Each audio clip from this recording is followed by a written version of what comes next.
Explorer 2200, and this is a cable box from the early 2000s, and this is Comcast, this one. And the reason I have bought this brand new, the seal's still there, cable box is I want to use it in my private home cable network. And the reason behind this is my CRTs, right, have really crunchy sound on these channels. Like these custom channels I have, it just sounds crunchy. But on all my LCD TVs, and like ones that have built-in ATSC tuners, don't have that problem. And I figured this has stereo out, this might be able to do something. And now, since it is Comcast, and they might have this locked down. So in the issue that it does have, we'll do a video of me putting a PC in here with a tuner card and most likely Windows XP Media Center. And it's super basic, this is just SD only. And from all the documentation I can find, this is a analog. These models do have analog tuners. And the reason that I decided to try this experiment is that find one of these. I could actually like find one of these that are sealed, and I could because at this time zone, right, early 2000s, they're transitioning from analog to, you know, these cable boxes that run QAM, either 64 QAM or 256 modulation. And the thing is, a lot of people at the same time still had analog tuners. They still had analog. And so right now, at that time period, they didn't have a descrambler. That was kind of like an 80s, 90s thing. But in the early aughts, you didn't really have a descrambler box, or that would be like this. They would just run into your TV's analog tuner unencrypted, and that's where the term stealing cable came about. That's how stealing cable came to be a thing.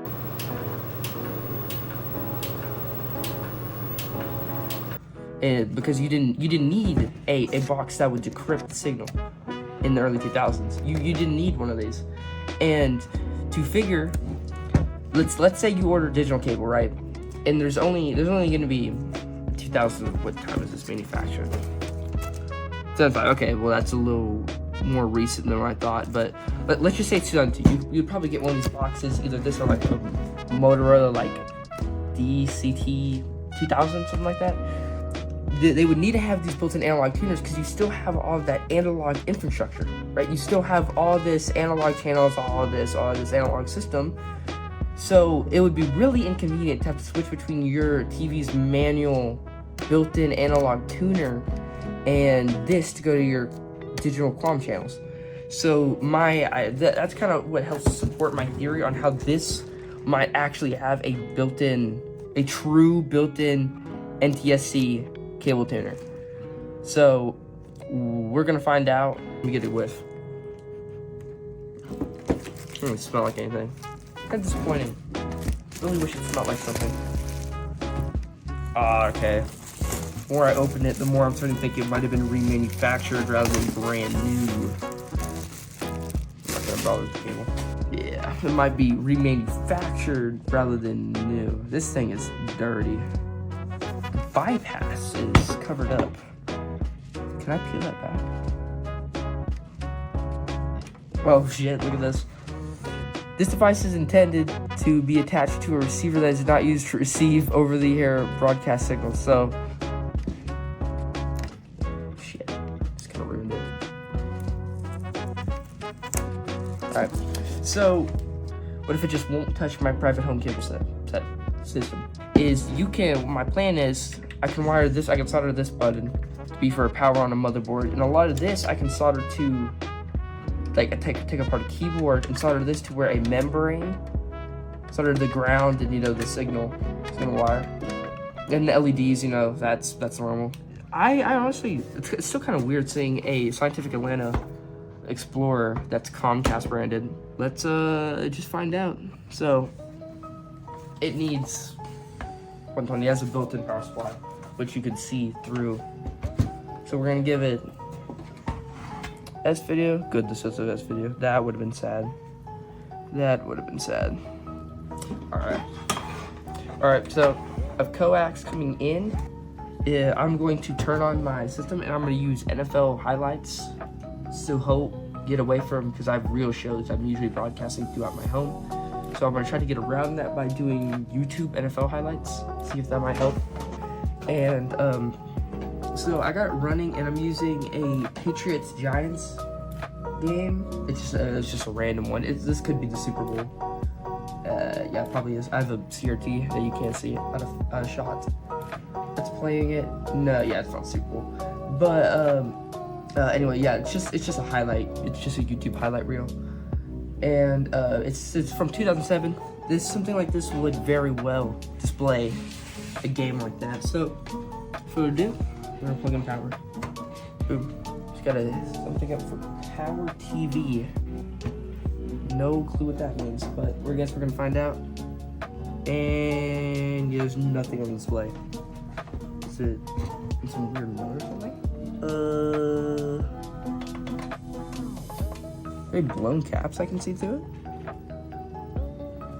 It's not making any weird smells or anything, but it's kind of weird. Alright, let's plug it in and plug it back in and see what happens. Whoa, that was loud. Does this have protection like anti-tamper? It does! Dude, I'm gonna find some weird ass bits. I fucking hate I do actually fucking hate these screws. So you see, there's like that little nub in the middle. So basically if you put like a random, like, well, not like random, but like a normal bit, hold on, let me show you. The normal bit doesn't have the indent. You see, it doesn't have that indent. And that's supposed to help tampering. But all you have to do is walk down to like an Ace Hardware or a local hardware store and buy the bit kit. Like you just buy that bit kit and boom. It doesn't prevent anyone from it. And usually you can sometimes use flush cutters and cut off the nub in there. So it's just stupid. Like, it's not preventing anyone getting in here. That just adds another step to getting in here. That's all it does. Like a little Power TV thing that pops up and that's it. We're gonna unplug our cable and see if we can get something. B07. I do not know what B07 is. Yep. I think just all power just stops. Just leave it here.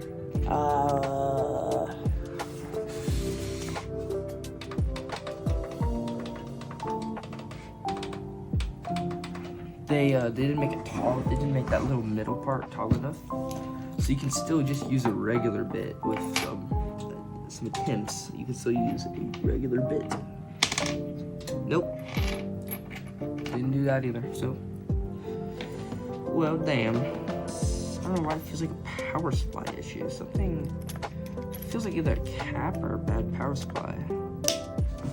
Alright, I'm gonna pre-fire. That's a T15 screw. This was T15. Well, damn. Perfect. It makes it so hard to get in here. I'm convinced. Shit. I'm convinced that these bolts with the anti-tamper is a ploy by Big Tool, Craftsman, and all them to get me to buy more tools, helping me open stupid shit. It just comes up. Flip it out. Whoa, that's bizarre. Kind of reminds me there's a PCI slot on the Dish PVR 721 motherboard. Here is the motherboard out of a Dish PVR 721. This is the PCI slot I was talking about. It's not quite PCI, it's missing a few pins, but still, pretty weird. What is that? That bypass. Power supply's mounted on the side, which is pretty bizarre. And is that hot glue? Or, no, the caps on pop, that's just hot glue right there. See, right there. It's actually not that bad in here. So we can measure voltage if we really wanted to. Are they labeled? Yeah, they're labeled on the board. Can't really give you a good view, but it says CompuJack, and then I'm guessing Scientific Atlanta part number. So if I guess you want to replace a power supply, that's what would happen. See, even look inside. They're not even using the tamper-proof ones inside. It's only on the outside. God, it's so fucking stupid. Let's get a multimeter out and we'll see if we're really having issues with this power supply. Help it with a screwdriver. Oh, wow, that is in there. Oh, damn, that is in there. 3.3, 3.V, ground, 5 volt, 11 volt. Okay, this is gonna be probably something QAM related on that would need an 11 volt rail. But I mean, I would assume that there could be, because it could be like a pulse. If there's like no amps on that, it could be a pulse. All right, let's plug this in, and we're gonna plug it in and see what happens. So I'm also gonna plug in video so we can see. Come on, this is what seems to be most important here. Let's we'll stick this in. Can I stick it in? Actually, pause. No, okay. So can I even? Will it even reach? God, I'm not a fan of this new. So then, by theory, this line right here should be measuring 3.3. So we're gonna test. We're plugging it in, then we're gonna test all these. All right. There's no. Oh shit! Because I don't have it plugged in. I'm so fucking stupid. Grab it to the chassis. That's 3.3, but this isn't there. There's no 3.3 going here. 3.3. That's a solid 3.3. And then all of these should be ground. Yeah, that's a ground. This should be our 11 volts. Or this one. Our 11 volts. Where's our 11 volts? Ah, so yeah, definitely. So 11 volts, technically. Oh shit, that's 17. That's 17 volts. Whoa. So. Oh no, that's not 5 volts, it's 9 volts. I apologize. That is a 9 volt. So it goes from the 3.3s up here, then three grounds, and then to a 9 and 11 volts. So the 9 is what most of this is probably running off of, and the 11 is most likely going to be getting the pulse I was talking about. So that is 17 on that, and then about 15 on that 9 volt rail. So that could be causing a lot of our issues here. Yeah. These are our grounds, and then up here 3.3. That's a good. 3.3. Yeah, there's our two 3.3s. Yeah, I just wasn't clicking the wrong thing. So I actually clicked on ground. So yeah, two 3.3s, and then so you have two 3.3s up here, 3 grounds, and then a 9 volt, 11 volt, and then ground. So we don't need this N1, and we don't need this N1, which that N1 would also be a ground, theoretically. So that legitimately could be causing most of our issues, and it probably is, that it's getting too much voltage. Alright, let's plug it back in and just see what happens. If it just fixes itself. There's some crazy power supply buzzing. I'm gonna unplug the board. I'm starting to lean more towards this power supply. Yeah, I bet it's the power supply, because there's, I would understand if you say that, okay, it's in boot up phase, it could want 17 volts, but there's nothing that would communicate back to the power supply saying that I don't want 17 volts anymore. So I'm assuming that it's just always going to be wanting 3.3, 3.3, 9, and 11. Instead of 11, it's getting 17. So that's why I'm leaning more and more heavy on that, the fact it's this power supply rather than it's a motherboard problem.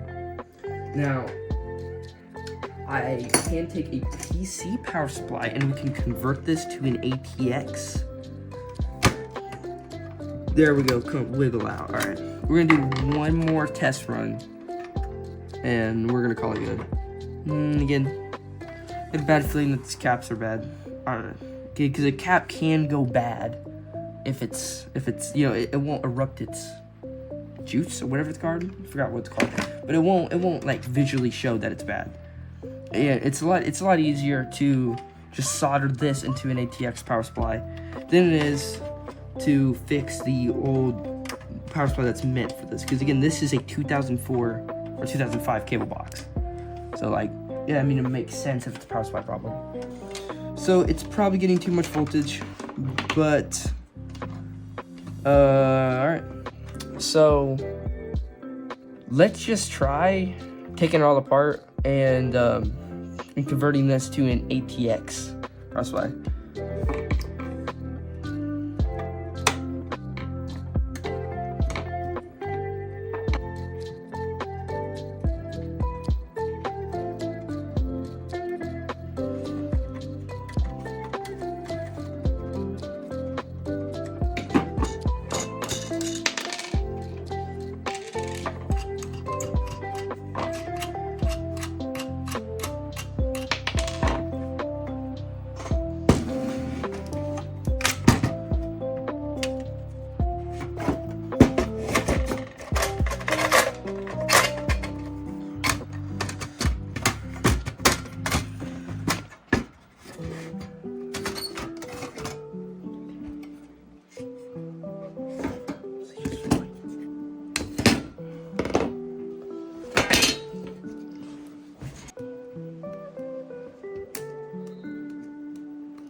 This is an ATX power supply connected to the motherboard, and we're just gonna see what happens. So everything but the 9-volt rail is powered. Power supply is on, as you see. Popped it, and we're getting nothing, which is not crazy. I'm gonna unplug this, and I'm going to plug in the front camera so you can see. See what happens. We're going to have to send probably 12 through it because I don't have a buck converter. So let's see if we're getting the right voltage. This is 3.3 over here. I know it's bad soldering. It's just to see if it would work. What there? Alright, it's been a lot of work, and I decided I'm just going to try to send 12 volts down the 9-volt rail, because if it survived 15, it should survive 12 just fine. So I didn't actually solder it. I'm just going to twist it. 3.3 and ground is all soldered, but this isn't. If I'm right about the 11-volt rail just being a pulse for like a built-in modem. So this could be this, or this possibly could be modems. So then they need a pulse. They need a pulse signal, and that's what usually so it'll be a high voltage, low amperage for that. And usually you don't need that. For example, in TiVo, like Series 2 that have the built-in modem, they actually will want 21 volts if you're using the modem. So if you use the modem, you have to have the 21 volts being sent in its power supply connector. So I'm going to plug it in to see what happens. 3, 2, 1. Hey, there we go.